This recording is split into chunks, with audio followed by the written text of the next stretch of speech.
What is up, YouTube? It's your boy Millzy, back with Hometown Commander. Thought we'd do a little random pack opening for you this afternoon.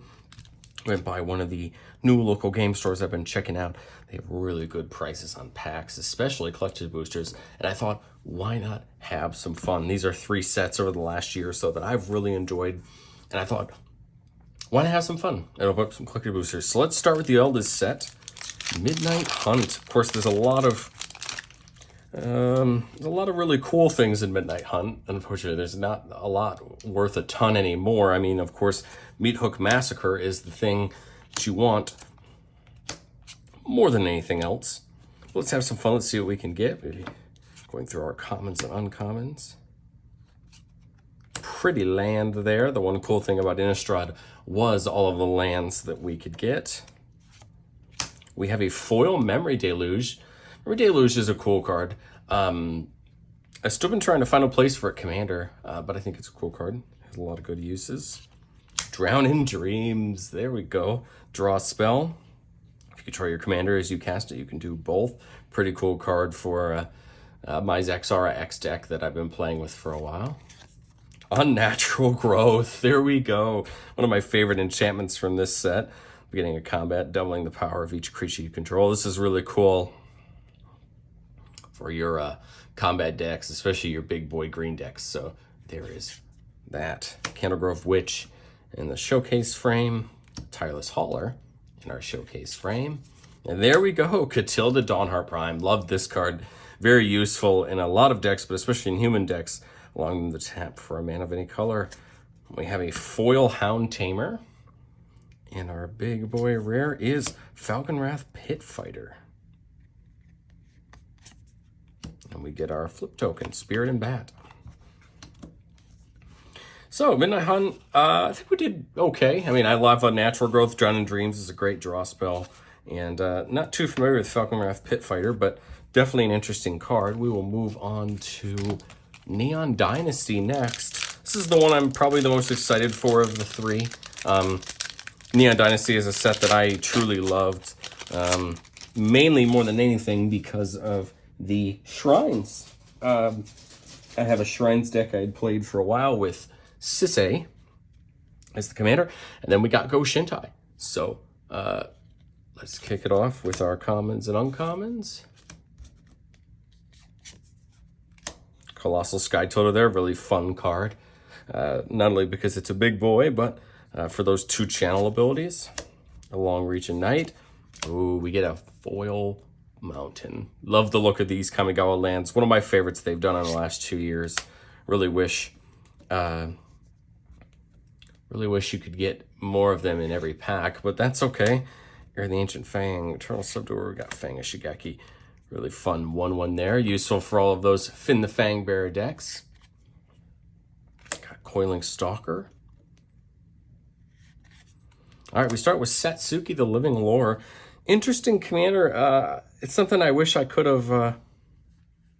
It's something I wish I could have built more around, but to be honest, I haven't yet to find the playline for it. So if you guys have any ideas for Satsuki, come down in the comments for me. Release the Memory. Exile target opponent's graveyard for each creature card exiled this way. Create a spirit token. Good in those spirit lists. Might not be bad in a tokens list. Just relying on an opponent's graveyard being big can be kind of a depending thing, but this is some graveyard hate. Oh, Extended Art Beseiju. I don't know what Beseiju is still going for. But Beseiju is a great card. In my opinion, it's a format staple now for green decks. With no creatures out, it's 1 and a green for a Croson Grip type effect. For having 1 creature out just down to, or a legendary creature out just down to a single green, you can get rid of any artifact, enchantment, or non-basic land. And if not, you toss it down as a land. So one of my favorite cards from this set, Blade of the Oni. This is a cool card. The equipment's from this set. This is a demon, and cool creature has power and toughness 5/5, menace, and is a demon in addition to its other types. So Blade of the Oni is interesting. I had an opponent almost once beat me with Liliana's Contract by attaching Blade of the Oni to something to make it a demon that wasn't a demon already. So Blade of the Oni is kind of interesting there. And we get an Inventive Iteration. This is the foil showcase version. Funny enough, just talked about this card in our episode about Zur, the new Zur. So if you're interested, go check out that video. But Inventive Iteration, cool little card in the back. Whenever you cast a spell, your opponents can't cast spells with the same mana value as that spell until your next turn. It's gonna be an interesting way to shut down counter spells, things like that. All right, let's move on. The Streets of New Capenna. You know, I was in the shop and I was looking at packs to pick up, and the main reason I picked up Capenna was I didn't open a ton of Capenna, but of course if we can get a gilded foil in here of anything that I play, I'll be happy.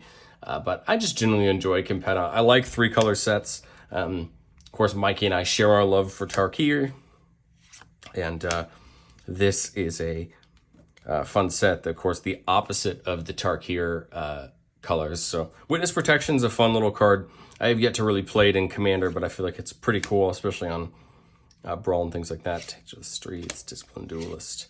Got our pretty planes there. Really wish, again, that Wizards would switch these so that you could get them in all packs. Of course, you get one in every collector booster, but I wish you could get more of the full art lands in the draft packs. It would make me want to buy more draft packs. Crew Captain. Cavalry Charm. Really wish they had made the arena changes they made to this on the actual card. Would have made it a little bit better, but still sees a little bit of play for me. Foil Rakish Revelers there. All right, Black Market Typhoon. Interesting card. Really have yet to use this, but I know it sees a good amount of play in Arena. Boss's Chauffeur is our commander card.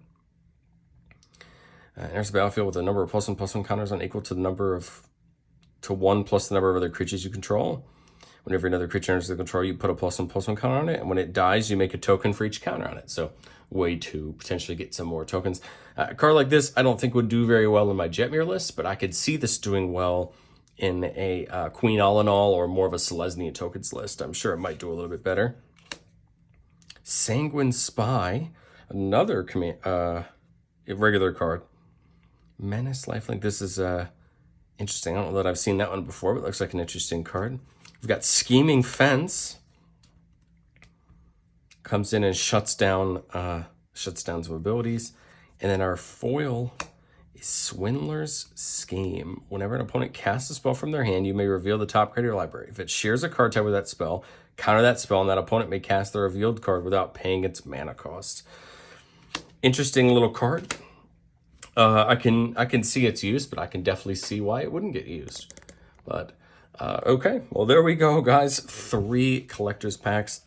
I think we did fairly well. I mean, it'll all come down to what that Boseiju and our natural growth are going for these days, but I thought my local LGS did pretty well on cost, and I thought, why not go support? Do your best to support your local LGSs if you have them. Everybody's going through a tough time right now, and it'll always be helped a little bit by supporting your local businesses. Thank you guys so much for watching. I'm hoping to do more of these random pack videos when I can. And we will be having some more openings when Brothers War comes out. Thank you guys so much for watching, and we will catch you next time.